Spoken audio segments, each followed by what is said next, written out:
근데 지금은 예를 든다면 우리는 밭을 정리를 할 때 큰 돌부터 집어내야 되잖아요. 요즘 큰 돌 좀 몇 개 집어낸 거예요.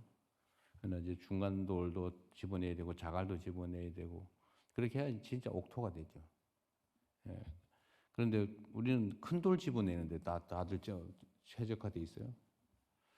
그러나 큰 돌만 집어내 가지고는 거의 옥토가 되기 어렵습니다.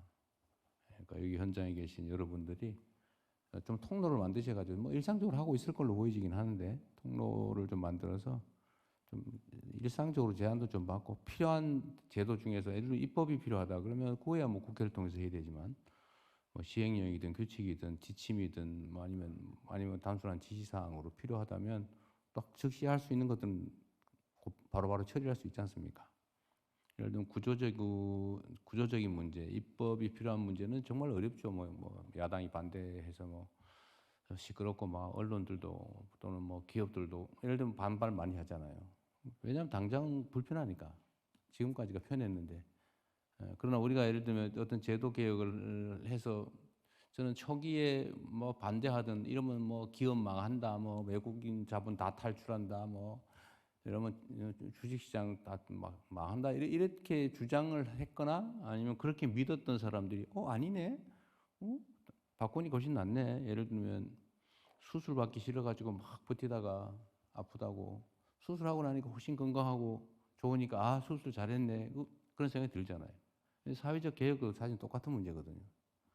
그런데 이런 큰 예를 들면 입법이나 이런 것들은 어렵긴 하지만 또 쉽게 사소하다고 평가되는 문제는 쉽게 고칠 수 있거든요. 근데 그 사소하다고 평가되는 일선의 문제들을 신속하게 많이 바꾸면 뭐 거대한 입법 개혁을 하는 것과 좀 크게 다르지 않는 효과를 낼 수도 있어요.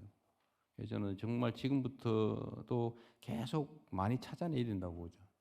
우리가 다른 나라 제도에 보통 비교를 해서 우리 판단하지만 사실 우리는 그 이상이 되어야죠. 언제나 우리가 얘기하자면 우리가 추격자의 삶을 살아왔다면 이제는 선도자의 길을 가야 된다.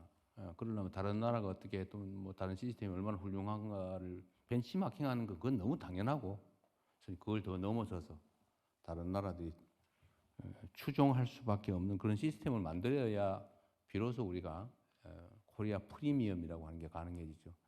제가 빈말로 하는 게 아니고 실제로 그렇게 해야 됩니다.